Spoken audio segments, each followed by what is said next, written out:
ஓம் நம சூர்யாய சோமாய மங்களாய புதாயஷ குரு சுக்ர சனிப்பியச்ச ராகவே கேதவே நமக. என்னை ஈன்றெடுத்து எனது தாய் தந்தையர் மற்றும் எனது குருவான வேதாத்ரி மகரிஷி ஆகிய மூவரின் பொற்பாத கமலங்களை தொட்டு வணங்கி எஸ்விஜே கோவை நேயர்கள் அனைவருக்கும் ஸ்ரீ வாராகி ஜோதி நிலையத்தின் சார்பாக அன்பான வணக்கங்கள். பராபவ வருஷத்திய இனிய தமிழ் புத்தாண்டு நல்வாழ்த்துக்கள். இந்த தமிழ் புத்தாண்டானது ஏப்ரல் மாதம் 14ஆம் தேதியானது பிறக்க இருக்கு. அன்னைக்கு மிகச்சரியாக காலை 9:32 சூரிய பகவானானவர் மீன ராசியிலிருந்து மேஷ ராசிக்கு பயிற்சி ஆகிறார். இந்த வருட துவக்கத்தில் கிரக அமைப்புகள் எப்படி இருக்கு அப்படின்னு சொல்லி பார்க்கும்போது மேஷத்தில் சூரியனும் சுக்கிரனும் இணைகிறார்கள். அடுத்ததாக மிதுனத்துல பாத்தீங்கன்னா குரு பகவான் ஜூன் வரைக்கும் இருக்கிறாரு. அதுக்கப்புறமேட்டு குரு பயிற்சி ஆகி கடகத்துக்கு உச்ச குருவாக ஜூன் 2ஆம் தேதி பயிற்சி ஆகிறார். சிம்மத்தில் கேது பகவான் இருக்கிறார். அடுத்ததாக கும்பத்துல பாத்தீங்கன்னா ராகுவும் சந்திர பகவானும் இருக்கிறாங்க. மீனத்தில் புதன் செவ்வாய் சனி பகவான் 3 பேரும் இருக்கிறாங்க. இந்த கிரக அமைப்புகள்ல தான் அந்த வருடமானது துவங்க இருக்கு. ரிஷப லக்னத்தில் ஆண்டானது துவங்க இருக்குது. மாதக்கோள்கள் அப்படின்னு சொல்லக்கூடிய இந்த சூரிய பகவான் ஒவ்வொரு மாதத்திற்கு ஒரு முறை ஒரு ராசியிலிருந்து இன்னொரு ராசிக்கு பயிற்சி ஆகிறார். சந்திரன் எடுத்துக்கிட்டீங்கன்னா 2.5 நாட்களுக்கு ஒரு முறை பயிற்சி ஆகக்கூடியவர். புதன் செவ்வாய் சுக்கிரன் அப்படின்னு சொல்லி எடுக்கும்போது மாத கணக்கில், அதாவது ஒரு மாதத்துல இருந்து அதிகபட்சம் 3 மாதத்துக்குள்ள ஒரு ராசியிலிருந்து இன்னொரு ராசிக்கு பயிற்சி ஆகக்கூடியவர்கள். வருடக்கோள்களான குரு பகவான். குரு பாத்தீங்கன்னா ஒரு வருடத்திற்கு ஒரு முறை ஒரு ராசியிலிருந்து இன்னொரு ராசிக்கு பயிற்சி ஆகிறார். ராகு கேது அப்படின்னு எடுக்கும்போது வருடத்திற்கு 1.5 வருடத்திற்கு ஒரு முறை ஒரு ராசியிலிருந்து இன்னொரு ராசிக்கு பயிற்சி ஆகுறாங்க. சனி பகவான் அப்படின்னு சொல்லி பார்க்கும்போது 2.5 வருடத்திற்கு ஒரு முறை ஒரு ராசியிலிருந்து இன்னொரு ராசிக்கு பயிற்சி ஆகிறார். வருடக்கோள்களை வைத்துத்தான் அந்த வருட பலன்கள் எப்படி இருக்கும் அப்படிங்கிறது தீர்மானிக்கப்படுது.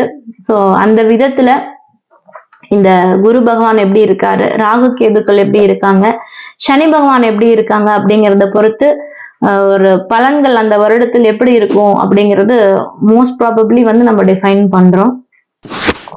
இந்த வருடத்துல சனி பயிற்சி கிடையாது. திருக்கணிதப்படியும் சரி வாக்கியப்படியும் சரி சனி பயிற்சி கிடையாது.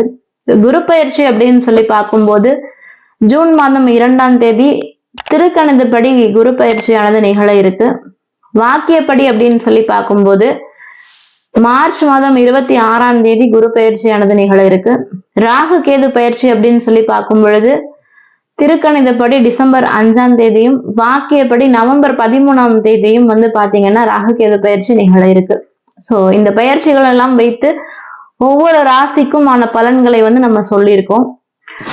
கிரகணம் அப்படின்னு சொல்லி பார்க்கும்போது 2 சூரிய கிரகணங்களும் 2 சந்திர கிரகணங்களும் இந்த வருடம் இருக்கு. ஆனா இந்த கிரகணங்கள் எதுவுமே இந்தியாவில் தெரியாது அப்படிங்கிறதுனால எந்த ஒரு தாக்கங்களும் இந்தியாவில் வாழ்கிற மக்களுக்கு இருக்காது. அதனால நம்ம கிரகணத்தை பத்தி கவலைப்பட தேவையில்லை.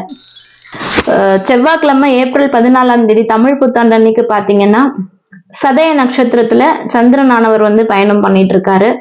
இந்த வருடத்தின் ராஜாவாக குரு பகவான் வராரு. மந்திரியாக செவ்வாய் பகவானும் சேனாதிபதியாக சந்திர பகவானும் வருகிறாங்க.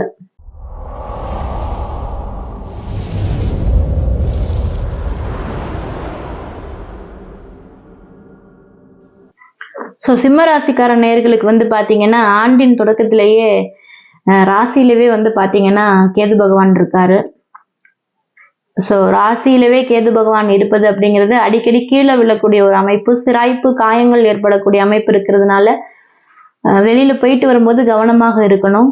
அதே போல அஷ்டம சனி அப்படிங்கிறது நிகழ்ந்துட்டு இருக்கு சிம்ம ராசிக்கார நேயர்களுக்கு. அந்த அஷ்டம சனிக்கு ஜூனுக்கு மேல உச்ச குருவின் பார்வையும் கிடைக்க போகுது அப்படிங்கிறதுனால அஷ்டம சனியை பத்தி பெரிதாக கவலைப்பட தேவையில்லை சிம்ம ராசிக்கார நேயர்கள். குரு 12ஆம் இடத்திற்கு உச்ச குருவாக 8ஆம் இடத்தில் இருக்கக்கூடிய சனி பகவானை பார்க்கும்போது ஒரு நல்ல அனுகூலமான பலன்கள், நினைத்த காரியத்தில் வெற்றி, நினைத்த கல்லூரியில் மாணவர்களுக்கு இடம் கிடைக்கக்கூடிய வாய்ப்பு இதெல்லாமே கிடைக்குங்க. சிம்ம ராசிக்கார நேர்கள் எடுக்கும்போது ராசியிலவே கேது பகவானும் 7இல் ராகு பகவானும் இருக்கக்கூடிய அமைப்புல தான் ஆண்டு துவங்குது. இவங்களுக்கு யூரினரி இன்ஃபெக்ஷன்ஸ், கான்ஸ்டிபேஷன்ஸ், கழிவு நீக்க பாதை உறுப்புகள்ல ப்ராப்ளம் ஏற்படுவதற்கான வாய்ப்புகள் ஜாஸ்தி இருக்கிறதுனால கொஞ்சம் கவனமாக இருப்பது ஆரோக்கியத்துல ரொம்ப அவசியமா இருக்கு. ஸோ 8ஆம் இடத்தில் இருக்கக்கூடிய சனி பகவான் கால் இடுப்புக்கு கீழே இருக்கக்கூடிய பகுதிகள், முக்கியமாக கால் பகுதிகளில் ஒரு வலி, நரம்பு சுருட்டல் பிரச்சனை வருவதற்கான அமைப்புகள் தென்படுறதுனால ஆரோக்கியம் சார்ந்த விஷயங்களில் கவனமாக இருப்பது ரொம்ப சிறந்ததா இருக்கும். ஜென்மக்கேது 7ல் ராகு, கணவன் மனைவிகளுக்கு இடையே பாத்தீங்கன்னா ஒரு சிற்சில மனச்சங்கடங்கள், மனக்கசப்புகள் வந்து விலகக்கூடிய ஒரு அமைப்புமே இந்த வருடம் இருக்குது. ஸோ தொழில், ஏன்னா 7ஆம் இடம் அப்படின்னு சொல்லும் பொழுது அது கூட்டு தொழிலையுமே குறிக்கும். அதனால கூட்டு தொழில் செய்றீங்க அப்படிங்கும்போது கொஞ்சம் கவனமா இருக்கிறது உங்களுக்கும் பார்ட்னருக்கும் நடுவுல எந்த ஒரு மிஸ் அண்டர்ஸ்டாண்டிங் இல்லாம வச்சுக்கும். அதே போல தொழிலை எக்ஸ்பேண்ட் பண்றீங்க, இல்ல புதுசா இன்னொரு பிரான்ச் போடுறீங்க அப்படிங்கும்போது ஒரு முறைக்கு பல முறை யோசித்து செயல்படுவது ரொம்ப சிறப்பு. தொழில் விரிவுபடுத்துவது அப்படிங்கிறது இந்த ஆண்டு வேண்டாம் அப்படின்னு தள்ளி வைக்கிறது நல்ல ஒரு முடிவாக இருக்கும்.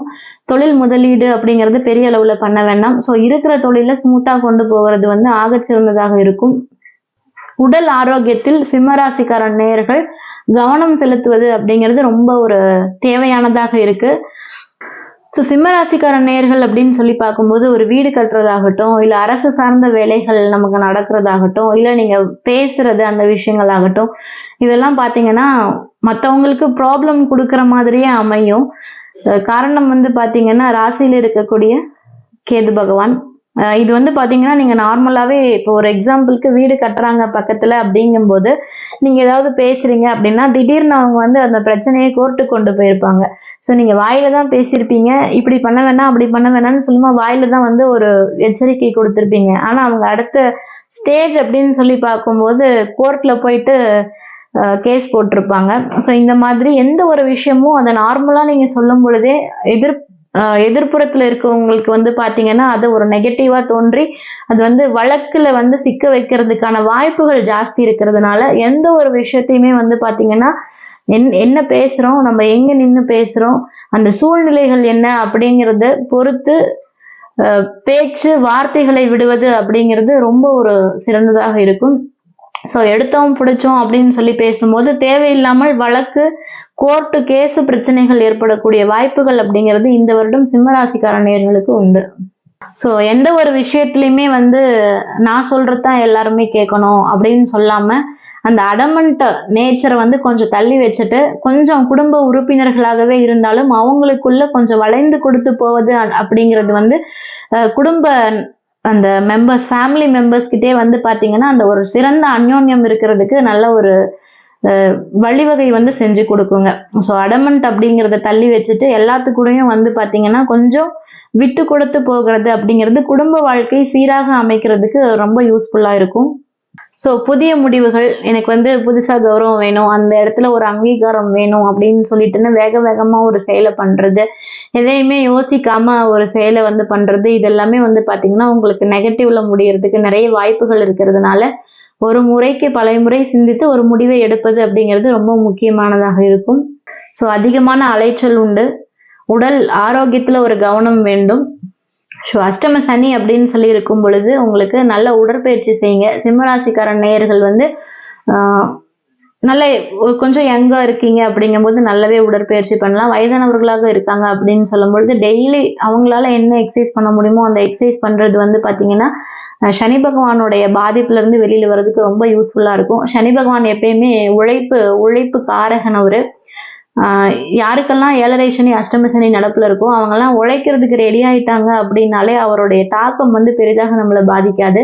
அதனால உடல் உழைப்பு அதிகமா கொடுங்க. உடல் உழைப்பு இல்லாத வேலையா இருக்கு உங்க வேலை அப்படிங்கும்போது எக்ஸசைஸ் எல்லாமே கொஞ்சம் அதிகமா எடுத்து கொஞ்சம் உடலுக்கு ஒர்க்கு ஜாஸ்தி கொடுக்கறது அப்படிங்கிறது 7.5 சனி பகவான் அஷ்டம சனி பகவானுடைய தாக்கத்துல இருந்து நம்மை பாதுகாத்து கொடுக்கும். ஸோ நல்ல ஓய்வு, நல்ல உறக்கம் அப்படிங்கிறது தேவை. நல்லா தூங்குங்க, நல்லா ரெஸ்ட் எடுங்க. அதே போல ஒரு இடத்துக்கு போகும்போது கொஞ்சம் என்ன பேசுறோம் அப்படிங்கிறத பார்த்து பேசுங்க. குடும்ப நண்பர்கள், குடும்ப உறுப்பினர்கள் கிட்ட கொஞ்சம் விட்டு கொடுத்து போகிறது, இது எல்லாமே இந்த வருடம் செஞ்சீங்க அப்படின்னா இந்த வருடமும் ஒரு நல்ல வருடமாக சிம்மராசிக்கார நேயர்களுக்கு இருக்கும்.